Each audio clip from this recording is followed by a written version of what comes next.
All right, guys, it's time, and we. I was so excited. I was talking about it, and here he is, Ben Taylor. I've been always been, so excited to have him. In the community, he is the guy who everyone looks up to. He is the AI evangelist at Data Robot, and yes, he's been one of role model for me at least. I love his podcast. I really the theories which he shares is amazing. So without wasting any more time, I'll just get him on and let's get the conversation going. You all can ask as many questions as possible. Go for it. Don't wait. And here we go. Hey Ben, welcome to the Ravit Show. Such a pleasure having you, and such a pleasure to talk to you today. So we'll be discussing surely about your journey about AI, data science, and obviously anything that folks would want to know from you. So I'm sure you're open to the questions, right? Yeah, I'm looking forward to this. Thanks for having me on the show.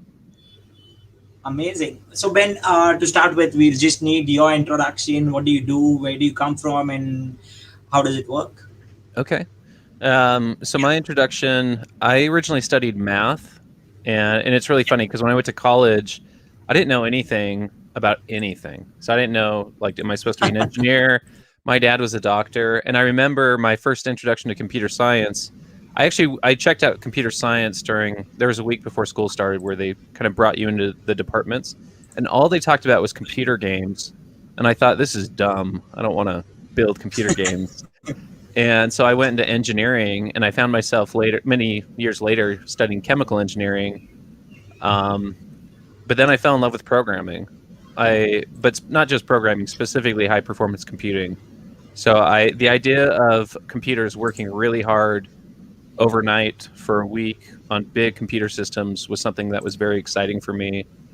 And then also AI was exciting as well. So I was introduced to genetic algorithms and some of these optimizers back in 2002, 2003, and fell in love with them. Right. And so I always had this side passion. I was always dealing with high performance computing. When CUDA came out, I bought a GPU, and I was dealing. This was before deep learning, so no deep learning. I had a GPU, and I was doing CUDA and playing with high performance computing for fun at home. And I worked at Intel and Micron for 5 years as a chemical engineer.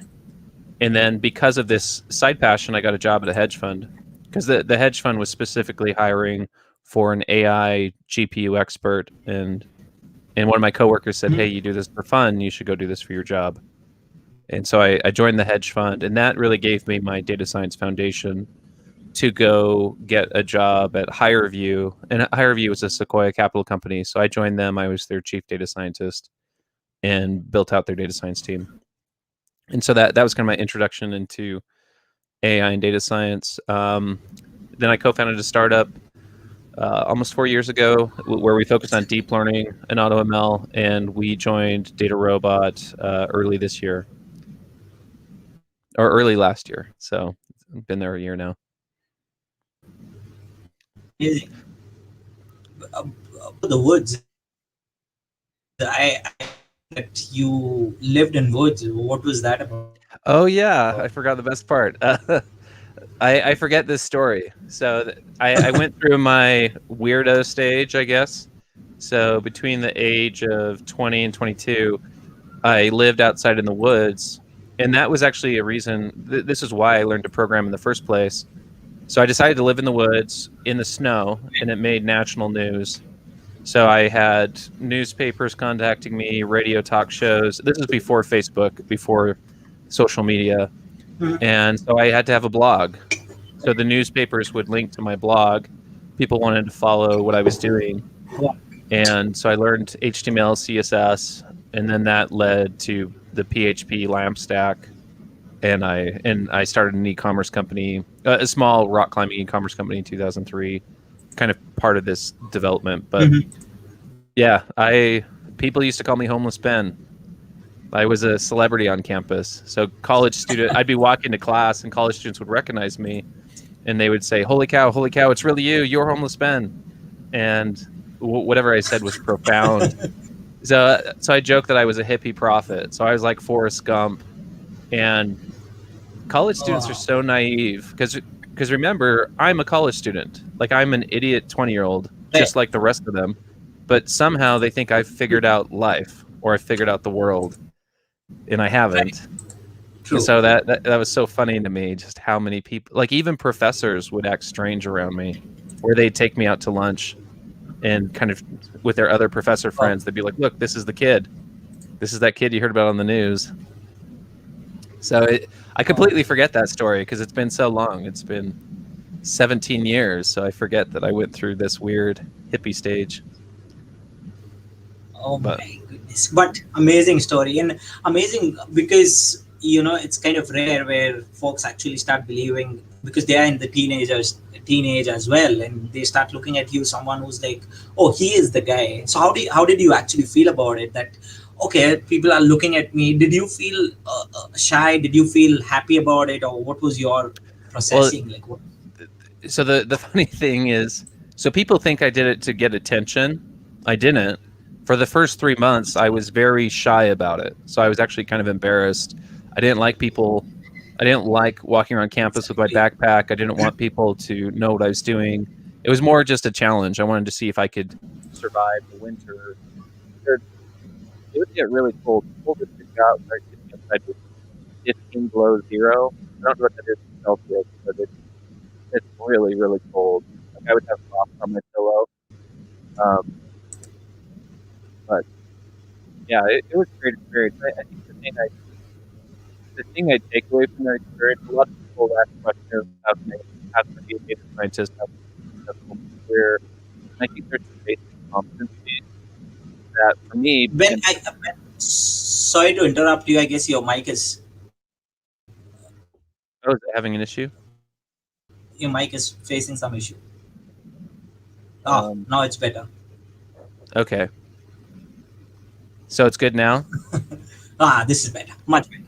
Yeah. Okay. Yes. Yeah. Go ahead. Um, so I think the two competencies I would take out of that would be obsession. So it's really important to obsess. So really good data scientists and people that make progress, they obsess in the space. Ben from the woods, yes, homeless Ben. That's so funny. Actually, I'll share a link with you that you can share with your Yeah. audience later. There's actually Definitely. there's a news clip. Then the other thing I think is important is I have little respect for boundaries. So just because people are doing something this way, that doesn't really interest me. And I think that's been helpful for me. So I'm willing to try things that are not normal, or they're not constrained within the white paper space. So I don't really care if there's a publication out there to say that something's possible. I'm a lot more obsessed and focused about my selfish interest. Do I think it's possible, and am I willing to put cycles into it? Right. I think Dirtbags unite. that's. Oh, I'm laughing at some of these comments, Joe Reese. Oh yes, Joy is. So we have many folks who've joined in. Ayush Agarwal says hi. There's Ping. Hey Ping, who Ping? So there's Sudarshan who says hi. Alexi says, "Do not forget my question." Alexi, I had a question for you, which says, "How does a chief AI evangelist do, and how can I become one?" Yeah, I remember that question. Yes. So I think if you look in the industry, there are other evangelists that are out there. They may not have that title, but that is what they're doing. So you look at Cassie from Google, Ali from Amazon, and many others, and they're out they're doing a lot of speaking. And I think the goal of evangelism is to kind of fill a void between marketing and product. And so your standard marketing group, they're not that technical. That's not their background. They're not meant to be very technical.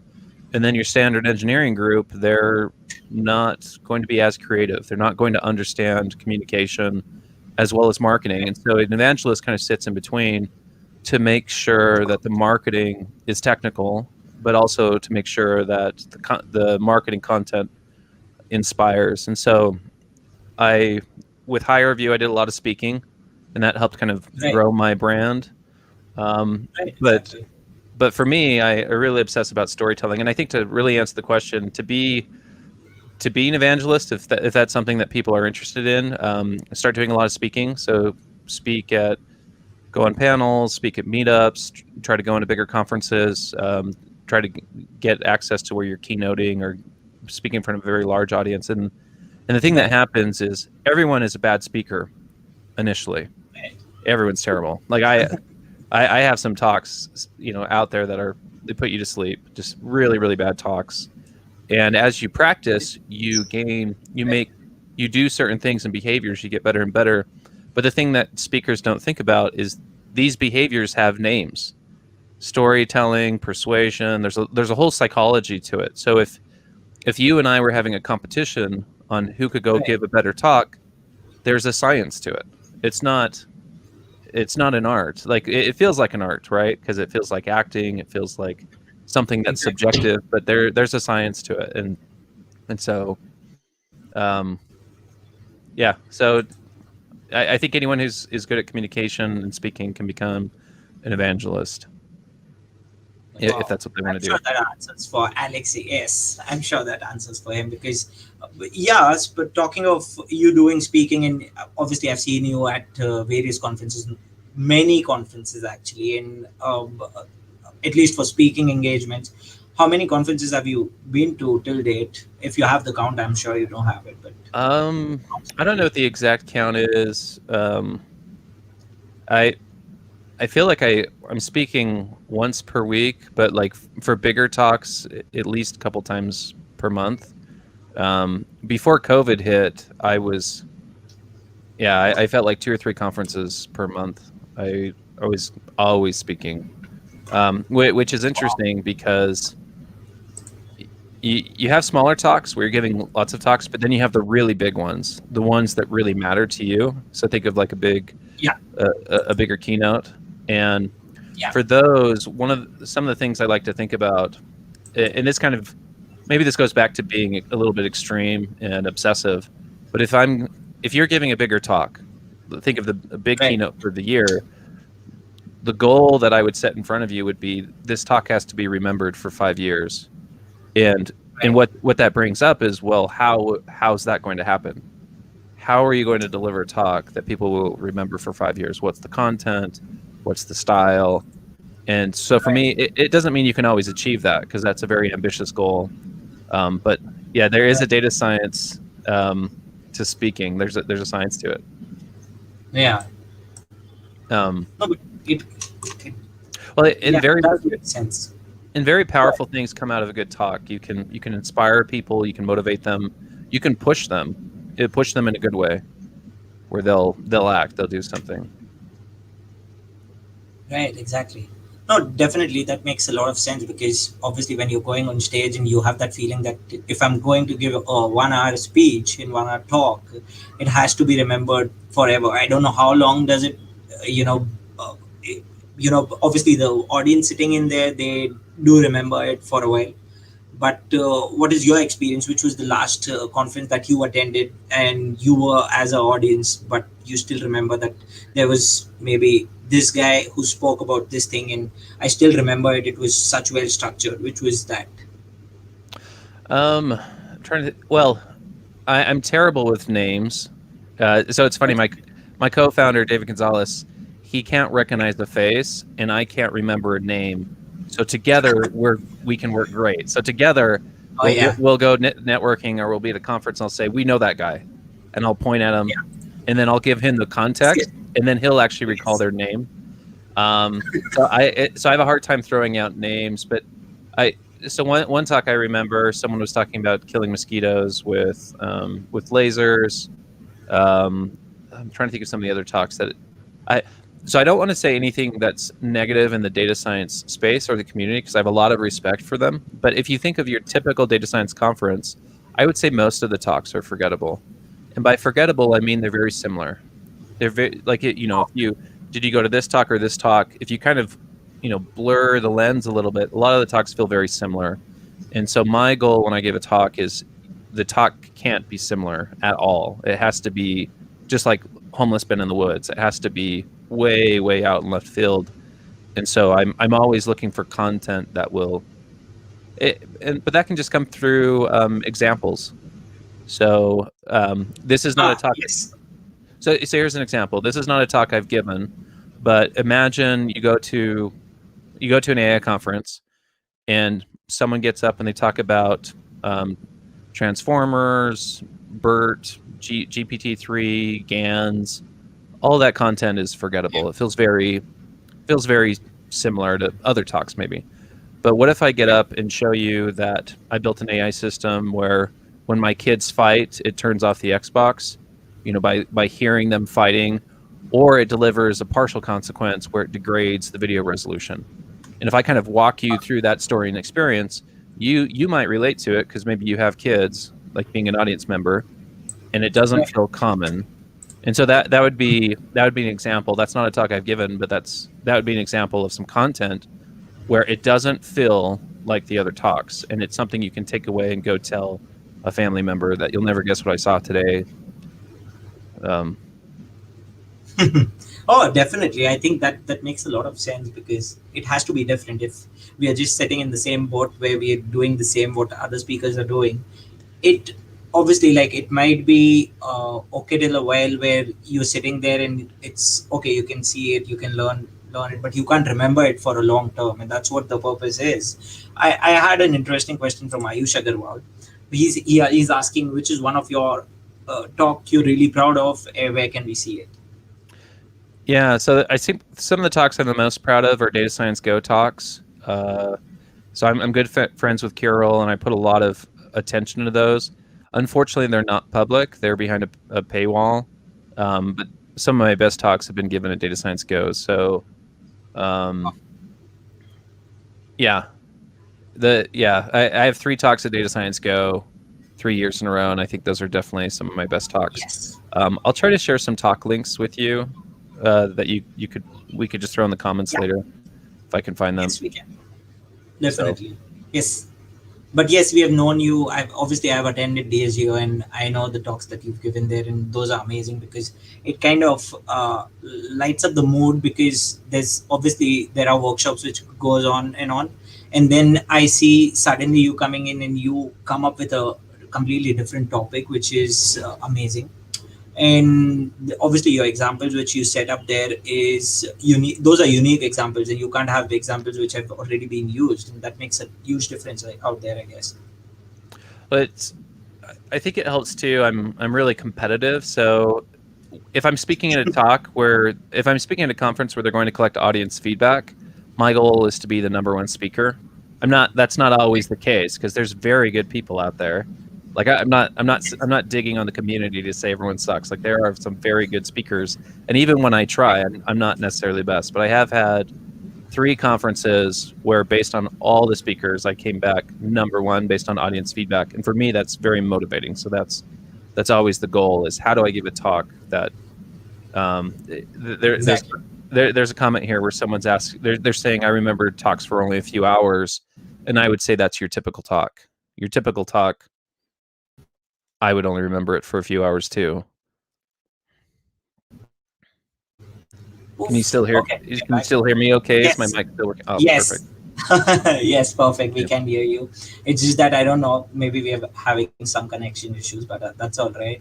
Yes, someone did say I could remember it hardly for a few hours, and that's it. That's Yeah. right, because it's just And all the same. well, and this brings up an important point. What is the purpose of a talk? You can go to very technical talks where they will teach you something. Like imagine like a live programming talk. You're going to learn something. I would say that's not necessarily the takeaway for the audience. The audience needs to be inspired, and they need to be inspired to do something or motivated. So I, as an audience attendee, I would care more about the thoughts and emotions you have. If you want, I would go to a conference with a notebook, take notes. So manually writing notes Right. or something. What are some of the thoughts? And then the best thing you can do at a conference is networking. Talk to other people, talk to speakers. That is the most value you'll get out of a conference is networking. Right. So, how virtual conferences work for you, Ben? Do you like virtual conferences, or back then physical conferences were much better and it was, I useful as well? um yeah, I don't really go to conferences. So I speak at a lot of conferences. I Yeah. can't remember the last time I went to a technical conference. It doesn't mean I wouldn't want to. Like, I'd love to go to NeurIPS or, some of these technical conferences and just spend a day or two. But I think for me, it's hard to justify unless I'm speaking. So if I'm speaking there, then I'll go. Um, and I should be attending all of these great talks.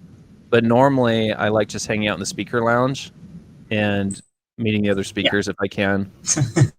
Or if there's a talk that really stands out, then I'll try to attend that. But I'm kind of a social butterfly, so when I go to these conferences, I really don't go to the Right. other talks. I just try to meet the other speakers and other people that are there. So, okay, I have one question that is around Oh, we have Tesla Dennis from and Elon Musk. France. Yes, yes, join. Yeah, he's got his new book that came Yes, out. Way to go! That's a huge contribution to the Transformers data point science of view. community. Yeah, that's awesome. Oh yes, we'll be talking about it, and we'll be talking about that book as well, and we'll be also knowing your. I want to actually know about what are your thoughts on Transformers and all of those things. Hi, Denise. Thanks for joining in. And yes, my question for you was around Tesla and obviously Elon Musk. I've seen you sharing about Tesla, about Elon Musk a lot. What's the reason? What's the theory behind it? So I'm a huge I want to know fan. more about it. So I've got some friends at SpaceX. I've actually been to the Hawthorne SpaceX plant where they build these rockets. I think I've been there 8 or 9 times. Wow. And so I'm a huge SpaceX fan, huge Elon fan. I'm such a big Elon fan. I would say I'm a fan to a fault. So if you remember his 420 tweet, so he did the 420 tweet, and that really impacted the stock market. A lot of people with short positions lost a lot of money, and Elon paid a $20 million fine, but he caused a lot more damage than $20 million. And me being an Elon fan, I would say, you idiots, obviously it was a joke. You shouldn't have traded on that. Like, it's your loss. But that's not really fair either to take that stance. But I I think the thing that inspires me so much about Elon is no one can relate to the risks that he's had to hold. And what I mean by that is you have a lot of founders. You have a lot of founders out there that have done startups that have succeeded or failed. Doing a rocket startup is very different because your entire Right. startup can fail with one rocket explosion. And Elon had 3 explosions before the fourth worked. And Exactly. he burned through a lot of his gains that he made from PayPal to do that. And so to he risked everything for SpaceX. And so I'm very happy with how things are turning out for him right now with SpaceX, with Starlink and Tesla, because he now Exactly. has the resources to achieve his goals, which are uncommon and they impact all of us. If humans can get to Mars or have a moon base, that's great. The last thing I was reminded of, Elon brings up a really good point that sometimes we think of innovation as being forward only progress, but Elon brings up that it's not, that when it comes to space travel, we have lost innovation. So there are things we knew when we went to the moon back in the 70s that we lost Right. forever. That knowledge, that know-how, the Right. documentation, it's gone.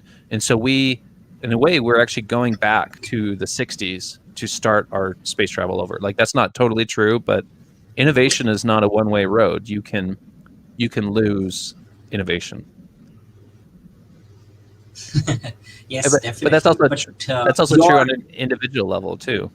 Like sharpening the saw, my saw can become dull very quickly. Sorry. yes, Denise agrees. Yes. So also talking about that. Okay, we have a few folks joining in. I'll just greet them. Your Andrew Jones is joining. Hey Hey, Andrew. Andrew. Andrew is the founder of Data Science Infinity. He's the guy. If you need to learn data science, he's the man. So Suzanne is here. Transformers, robots in Hey, disguise. Susan. I love Susan's bling. She's always got so much. I like her backgrounds and different things. I need to compete with that Definitely. bling. But you have some good mug there, good lighting there. So Oh yes. yeah. You are, This I is think, my comparing with her. this is my Susan mug. This is to you, Susan. Yes. My pink. Hey guys, they did again it. So you Is know who's that this? Kate? Then I'm assuming it's Kate. definitely, yes, definitely. So we have a question from Russell. Given your pedigree in living in the woods since the COVID-19 pandemic, how crazy and global societal reaction has been? Have you been all tempted to go back living off grid? That's a great question, Russell. So I think I don't think my family would forgive me if I actually truly went off the grid, but I've definitely been tempted to try to live a nomadic life. So you have families that will buy a school bus and like um, they'll build it into a tiny house and drive around the U.S. Or you'll have people that just do Airbnb hopping, where maybe this Right. month you live in Thailand, next month you live in Iceland or in Guatemala. That would be very appealing to me. Um, I'm not doing that right now, but if I could figure out a way to do that, that's probably something I'd lean towards. The other thing I've noticed is when you're young, you can do a lot of these things. When you get older, they become less appealing. So one of the things I forgot to mention is when I was living in the woods, I would hitchhike to Reno on the weekend. And for people that don't know, from Logan to Reno, I think it's 600 miles. So I think I ended up hitchhiking over 10,000 miles in a few years. And I've done that since. It's not fun. But when I was a kid, it was fun. You're meeting cool Right. people. Everything's an adventure. But when you get older, you have time urgency on everything. I can't spend 2 days going to Reno.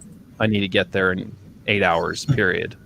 So, but yeah, I guess the last that I have on this question is you have social norms, and social norms in the US are you go buy a home, you live in the suburbs, this is what you do, you commute to work. And I don't like social norms. And so the idea of commuting to work, that's a waste of your time. It's, it's bad for the environment. There's a lot of these things that are negative consequences for commuting. And then I think living in the suburbs is a big waste. You know, Utah is a desert, and we all have lawns that we water. We have our green lawns that we're watering with water in a desert. Why are we doing this? Like we should all have natural landscapes. There's a lot of social norms that I think are wrong. So I would encourage everyone that's listening to kind of fight your social norms.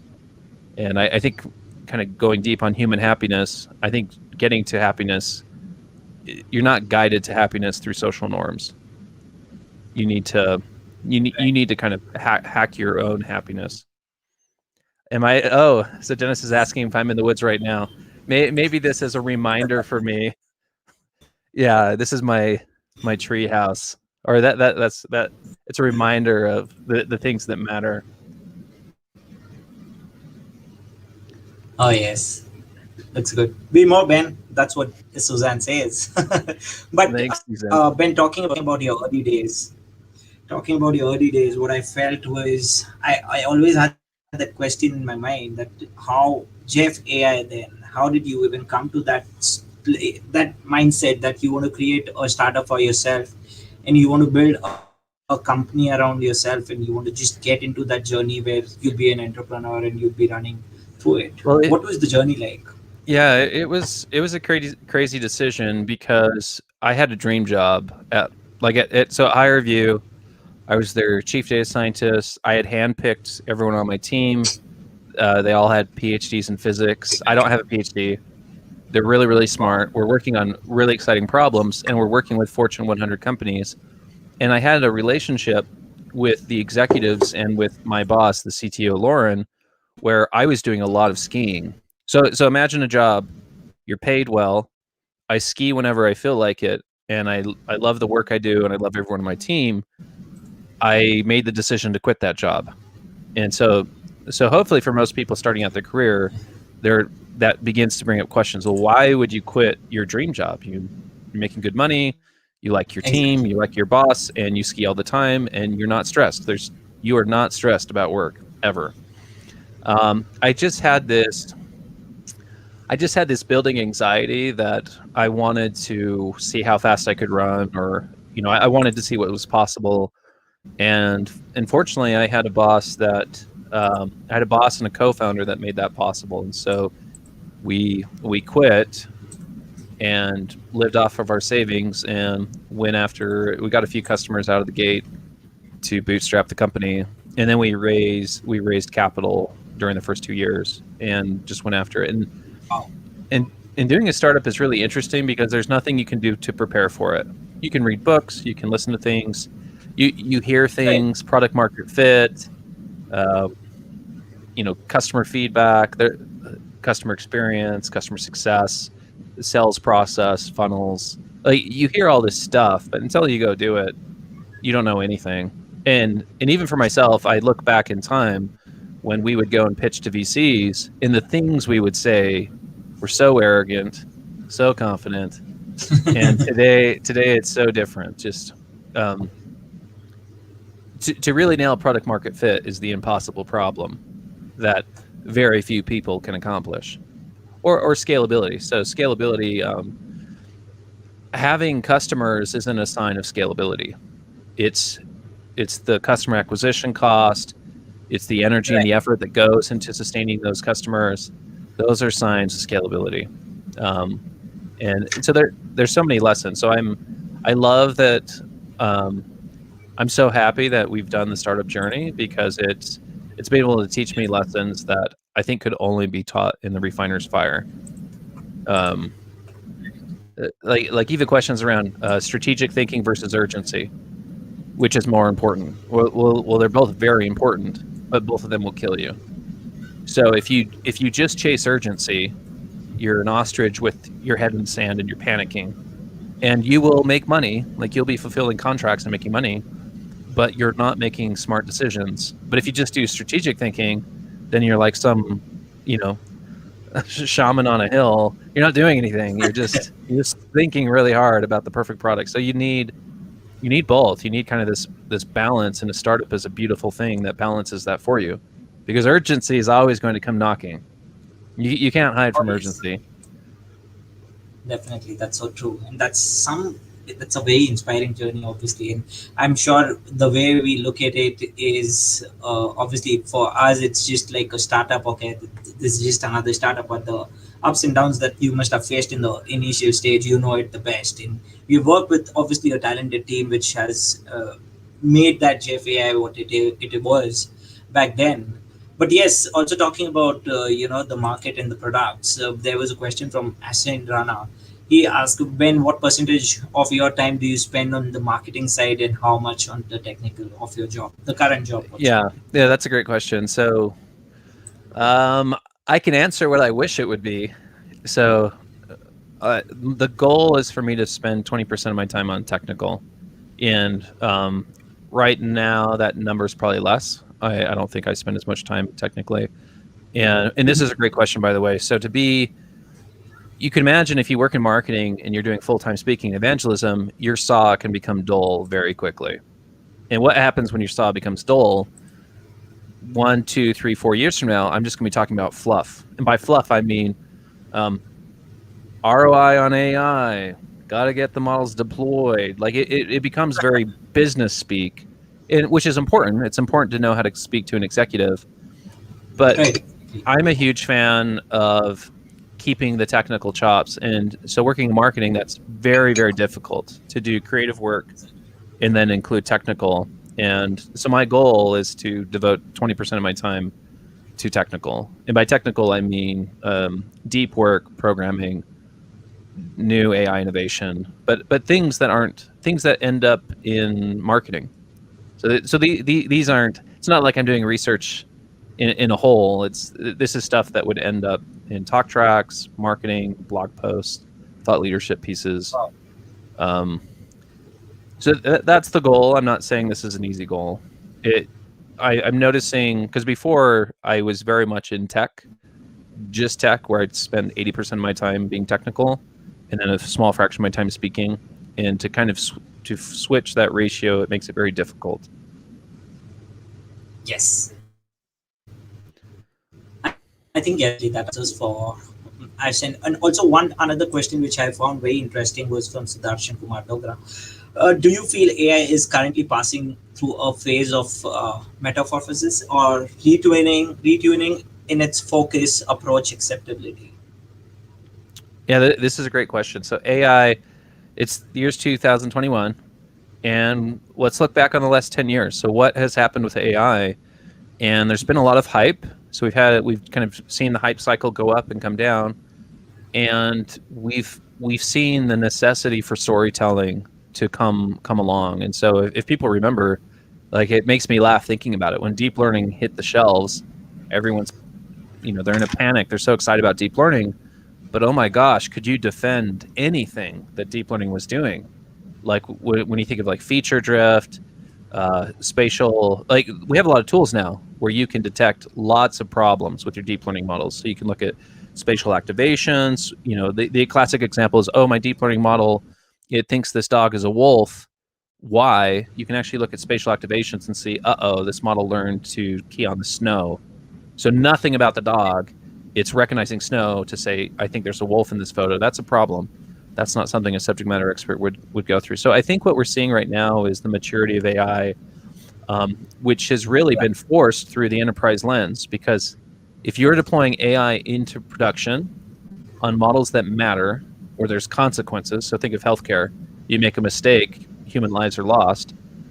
There are certain tools that had to come up to speed, and so we've seen great progress with defensibility, MLOps, feature drift detection.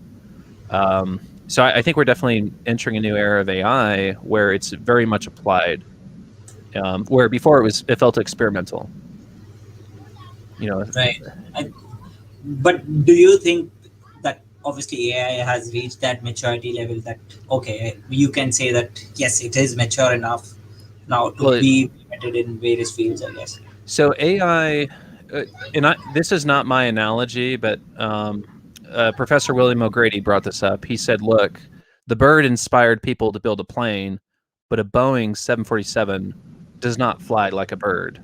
And the same is true of AI. So our brains inspired us to make deep learning. And you look at GPT-3 and these different things that are doing incredible things. Let's say GPT-7 comes out, slightly better, bigger network, another innovation they threw in. That AI system will never be conscious. That it is not on the right path to consciousness, to building an intelligent entity that comprehends the world like you and I do. And so we're kind of looking at a need to restart. So what is the restart on deep learning? We've learned a lot of things with deep learning, but what is the restart? Yeah. What has to be done? And when you look at these innovations that have happened, a lot of them feel like they're coming back to the right place, like attention-based learning and some of these things. They feel like they're going there, but I think we're still missing. We're definitely missing the key to this door. And some people listening might say, we don't want this key. Like, we don't want the consciousness key. We don't want to unlock Right. this, but we need AI systems that can comprehend and tell stories. They're doing that a little bit today, but I would say they're not comprehending like they need to. Right. Right. So there's still more to come in, and there's more structuring that will happen in AI, and that will make it better. Yeah, and there's some good examples that I think that can be thrown out to your audience that make them realize there's something wrong with AI today. So at HireView, we built automatic speech recognition, which was very ambitious. So we copied the Deep Speech 2 template, where you have CNNs that were feeding LSTMs, and we were training on tens of thousands of hours of audio, and we were able to get an English speech recognition engine that was better than Google. And hopefully, what I'm trying to say here is our team was not more talented than Google. We trained on a data set that mattered to us, and Google was trying to give ASR to the world. And so they can't compete on our data set, like phone calls on a phone. Our ASR was better than Google's. And so that is not an arrogant claim. It's just saying we trained on the data that mattered to us. And so we beat the person providing it. But so understanding automatic speech recognition, the audio, which you look when normally you see audio in digital form, it looks like this. That goes into a spectrogram, so it becomes an image. That goes into what's called the acoustic model, and then that goes into the language model. And the language model is there to fix it. It's trained on the English language, what words come together, where should the breaks be, because something we don't appreciate is when you and I speak, we slur everything together. Hey, do you want to go camping? That just feels like a big mess of blah coming out. But your brain is so good at cutting it. And so to cut it, AI systems have developed language models to figure out that we need to cut here and there. The way automatic speech recognition works, it doesn't hold a candle to what a baby would do. A human baby is unbelievably impressive with what they do when they hear a word. They can do one-shot learning. AI systems can't do that. A baby hears a word once, it'll remember it forever. That's not always true. The last thing I'll bring up on this example is a baby will cut the example I bring up is the word hot dogs. So if I say the word hot dogs to a baby, it's never heard this word before. It's heard some words.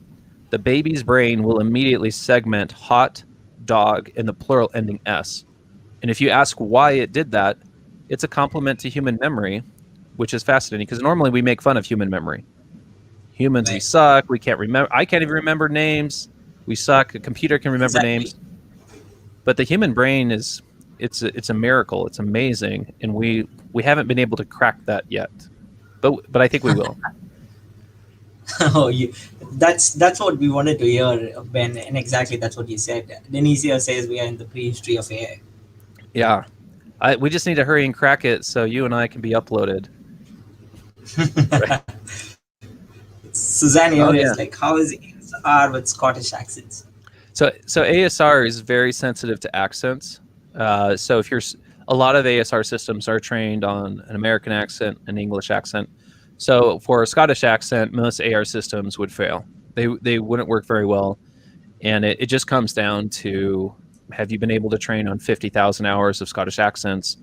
And some of these dialects are not common. They're not, even the training set is not available. So if you challenge a company like HireVue or Google to offer it, they actually don't have the training set. Right. And that's the biggest issue with automatic speech recognition is you don't have access to the training set. If you want to play with ImageNet, you can download that tonight and play with it. If you want to do automatic speech recognition, you can't download a data set larger than 1,000 hours, audio hours, without paying for it. You have to buy it. Makes sense. Completely. And there was a question around transformers, I guess. I'm just looking for it. Okay. So Tushar here, he was asking, what are your thoughts on transformers, Ben? Yeah, so I think I need to read Dennis's book. So even though I've been deep into deep learning, a lot of our focus was on mobile deployments to Apple, Android, serverless, and really scaling the training. So I'm not really qualified to give a good answer on transformers right now. I need to come up to speed. And I think that's the wonderful thing with AI is things are moving so quickly. You have to obsess about the space to keep up to date on anything. So unfortunately, I can't give a good answer to that. But ask me in a few weeks, and I.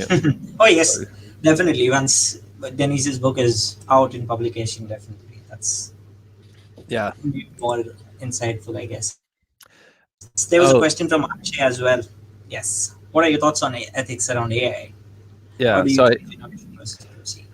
So when I was at HireVue, we did a lot with AI ethics when it comes to hiring, and HireVue was actually involved with some very negative press.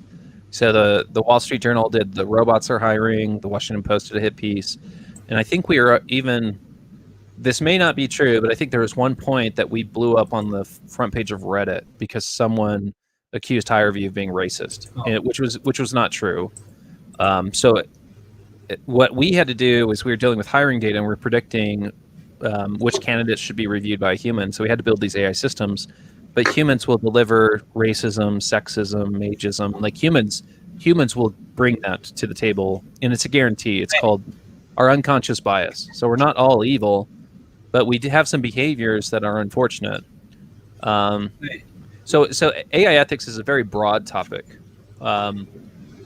There's a lot of different subdomains. So you have AI ethics regarding hiring. The brief thing I'll mention there is AI is an amplifier. So it can amplify the good and the bad.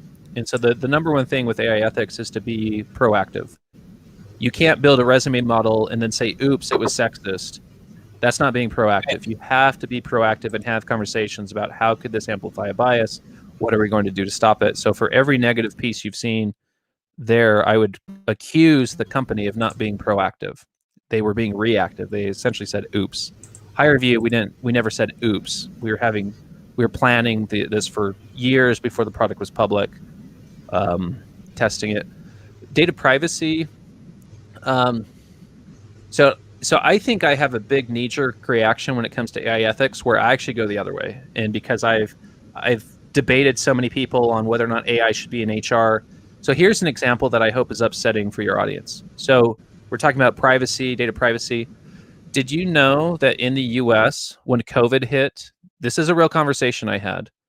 When COVID hit, I was talking to a senior health informationist, which is like a data scientist equivalent in healthcare.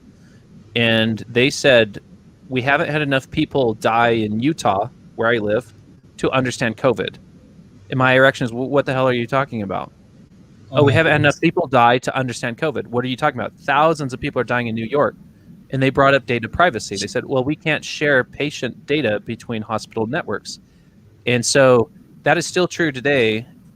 Like, think of this globally. So if COVID hit, again, the next version of COVID, let's say it's worse, wouldn't you want to share all patient level data around the world in real time to understand, oh, if you do this, if you do that, it's better? Like, I would argue hundreds of thousands of people could have been saved if we had been able to understand this better. But we're still flying blind Right. with a lot of this. And so data privacy, you need to have protections in place, but you really have to push for these central databases of patient level data. They don't have to be identifiable, but you need to aggregate that data because you're missing out on a lot of value that people can get. That was a very messy answer, but it's kind of AI ethics is No, but complicated. I guess, Yeah. yeah, but I guess it serves the purpose because that's what even ethics also kind of complements when we talk about the privacy, and obviously that was something which was shocking where you see Utah actually never found data of they didn't actually pick up the data from other state, and they're like there were no many socks in Yeah. Utah, so we don't have that data. It's worst. Oh my goodness. Well, I tend to be pretty emotional. And so for me, I get angry. And so having this conversation, I'm getting angry. But the thing that makes me angrier is, why is this individual not angry? So if this is your full-time job, how could you say that out loud and not be angry? Why are you accepting the status quo? Everyone should be angry and do something about it. And so Yes. for some of my best posts, they've come from when I've been pissy or angry, but they've also upset a lot of people because I've definitely said things that are not maybe they're not nice or they're not widely Uh, accepted. but then those are your opinions, Ben, and I think it's Yeah, just about how exactly. people look at it, and you don't care, and seriously, you shouldn't be caring about it, because those are your opinions, and those have to be different, and that's why that stands out for you. But definitely, that answers for Akshay, and we have a question which was interesting from Neeraj Sakpal. Whenever we like to think that I'm just taking you away from the anger mode. So, Yeah. but I know you're good when you're angry. So, Ben Taylor, we like to think that creativity remains a uniquely human capability. While that may be true for now, do you reckon AI holds the power to enhance and inspire creativity in any way? Oh, definitely. So so think of it this way. So where does creativity come from for a human? So if I'm an artist, if I'm a human, where's my creativity coming from? It's coming from my breadth of experience. So if I have a lot of experiences, and the broader those experiences are, I can pull in different experiences to do something that's uncommon. And I think what you see with AI will make this very concrete. So assume I'm an artist. So I'm an artist. I'm going to paint a picture. I might be inspired by a landscape. I might be inspired by some photos, but AI could inspire me. So you can imagine a Right. GAN where it's generating some content and I'm reviewing it, but how much more powerful is that if I can drive the GAN? So imagine an artist that has levers or different things where they're driving through the GAN space. And it's something that people don't talk about a lot is you can actually do artificial selection. So assuming I produce a GAN that I like and I have another GAN that I like, I can actually have them produce offspring. So their latent spaces can mate, and I can produce 100 different offsprings of these two GANs that I like, and that might. So you can imagine an example where a creative is intimately involved with this AI feedback loop, and in the end, they can still create the art piece. But I think AI can do a great job to inspire. And then long term is this reminds me of the augmentation to automation. So what I'm talking about is augmentation, but there is a scenario with automation in the future where it's you're getting a painting that is engineered to make you happy. It's engineered to give some type of emotional feedback, whether you're smiling or it's like an EEG cradle cap that determines that you're happy. You can imagine a scenario like that in the future, or music generation. No, that definitely answers, and that is very creative, I guess, because that's in those pieces which you put together that comes out as a creativity. Yes. Well, the last that I have here is creativity goes away when you have an objective or when you have a measurement of value. And an example of that would be you have these MRI machines that will do brain imaging. That's great. But the Right. antenna, from the antenna that will measure the magnetic response, they weren't designed by humans. It's called intelligent design. So they were essentially designed by a genetic algorithm because there's a fitness, there's a simulated fitness that will design that. And so um, intelligent design I love that example because people might say AI is being creative. It's not. It's nailing an objective. And so if you can bring an objective to me that's digital, AI will be very creative, but it's not creative. It's just maximizing the crap out of the objective and delivering the final product, which a human might look at and say, "Oh, this is very creative. I never thought to do the antenna this way, or never thought that this mechanism should be designed this way." That's not creative. It's optimization. So that's another thing to think about when you think of creativity. Yes, definitely. That makes a lot of sense, Ben. Also, Suzanne here is like, again, be more like Ben. And yes, Akshay did like your answer, and he agrees that vast concept and also Hmm. differs by countries which have different regulations when it comes to data privacy, obviously. But we had an interesting question here from Praveen Rajarao. He's like, what is the best way to prepare for the types of jobs that may emerge as AI becomes more pervasive in our lives? Yeah, that's a great question. So I think um, so. One of the recommendations I give is it's more about passion. So think of AI is Yeah. moving so quickly. There's no way for you to be qualified for the job a year from now. And so you think of normal to curious to passion to obsessed. The more you can move down the spectrum, it starts with curiosity and passion. The more passionate you can be, the more that's very exciting for someone that's in the hiring process if they're interviewing you. And so a lot of times they want to see projects. What AI projects have you done outside of work? That can be evidence of passion, which is a problem for students because a lot of students finish school. They've been too busy with school. They've done the coursework that their professors asked. They don't have any projects to show. And from an employer's perspective, unless they have a project from class that's on point, it's not that exciting.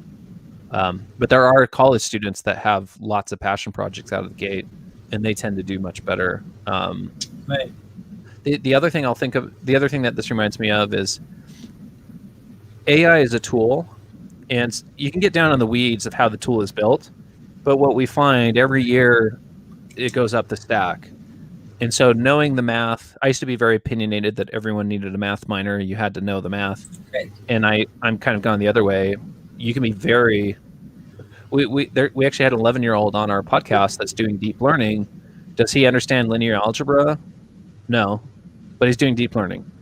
And Oh and my he's doing it. goodness. Yeah, so like that just shows you that these tools become more and more sophisticated. You don't necessarily have to know all the weeds at the bottom to be very effective in your job. So Was I it think the Mike main, Wilmer whom you're talking about? The 11-year-old guy. yeah, yeah, he's Oh, great. wow. He is amazing. I've seen him on Kate's podcast, and I was like, wow. Because you start feeling that what have you done when you were 11? You were just playing around, maybe cycling somewhere. But look at him; he's just building that for himself. Yeah, So, talking about your podcast, I know that you do host, like co-host More Intelligent Tomorrow podcast. What is the purpose, and how did it start? What was the reason behind it? I'll just quickly also share my screen for folks to know where they can find. This is the place. Oh yes, yeah, yeah. So you see, some of these guests are great. They're the yeah, the niche that we're trying to fill are a lot of these guests. They're TED speakers, they're CEOs, CDOs, but the conversation is really on the future. So, what are the technologies? What's coming in the future? And the thing I've loved about some of these guests is they are remarkable. So, them in themselves, they've been very accomplished in their careers. Chris Mattman, he runs the NASA Jet Propulsion Group, uh, their data science efforts. Chris Lynch, he's the CEO of AtScale. Congressman Will Hurd, he was a key individual for bringing the U.S. AI strategy in place. So the politicians in the U.S. weren't wow, taking AI very seriously, and Will Hurd was one of the advocates that drove some of the initiatives with the U.S. George Mattis, he's the CEO of Teal. When he was 17, he won the Peter Thiel scholarship. So Peter Thiel pays you $100,000 to not go to college, and instead he yeah, raised $15 million. So getting back to what were you and I doing when we were teenagers, George, he raised $15 million and went and started an AI drone company. So like, I I was homeless Ben living in the woods like a hippie idiot. Um yeah. So the other thing about this podcast is the conversation is very authentic. It's yeah, not salesy. It's not pitchy. We're trying to ask real deep questions. Some of our yeah. guests have been pretty emotional. We've actually had two guests uh, cry on our podcast Oh my because we're goodness. yeah, we're trying to go really really deep on some The- very core. They'll talk about families, work versus Right. family, regrets as a father or as a parent. This is Yeah. So I have a lot of fun with it. The purpose was to generate content that was worth watching. But what we've been able to Right. get out of it is we've been able to get really sharpen our axe on the marketing side. So when we push out marketing content, it's on point. Why is it on point? Well, we've been interviewing these executives on a weekly basis, and but not just executives for the sake of executives. We're going after interesting people. Yeah, exactly. No, I think that makes a lot of sense. And yes, this podcast, I've heard a few of your podcast, and those are amazing because you get a 360 angle not only in AI but also why those folks are actually doing what they're doing, and how is it making a huge difference to the world actually. So yeah, before we wrap up, and if anyone has any questions they can put in, I'm just taking last one or two questions. I have one from Russell. Ben, I saw your recent post. Could AI make music? Create AGI video. I assume that any model to make music would need to be semi-supervised or for best efficiency. Do you think we are far from having a non-supervised model capable of creating music, perhaps not including free jazz? Yeah, it seems like it would be hard to create music without some type of fitness.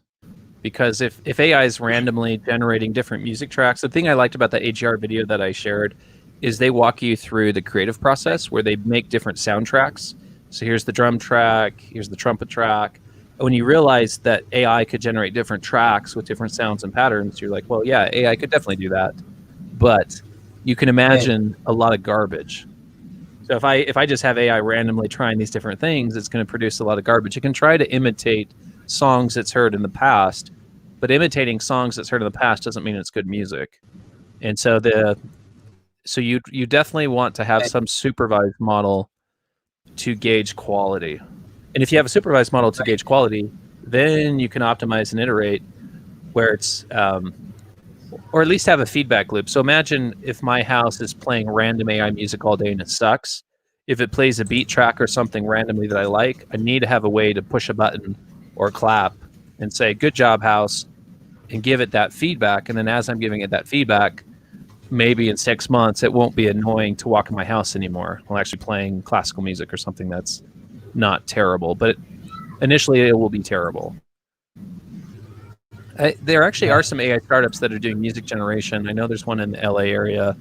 They're doing soundtracks, like some of the background music from movies they're making some AI generated soundtracks.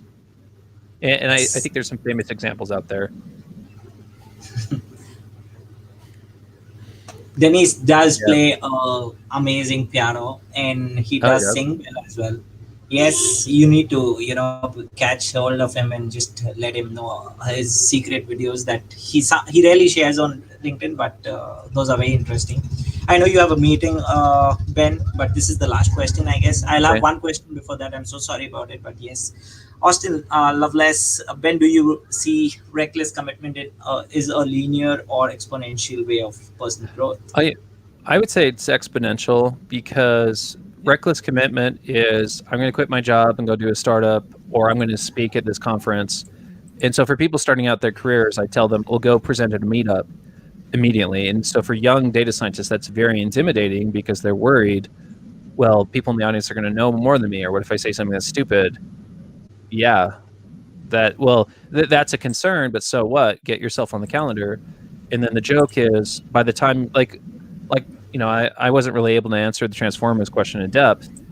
Let's say you're your junior data scientist and you say, I give a talk, everything you need to know about Transformers, and it's on the schedule 2 months from now. Am I going to know Wow. something about Transformers? Of course.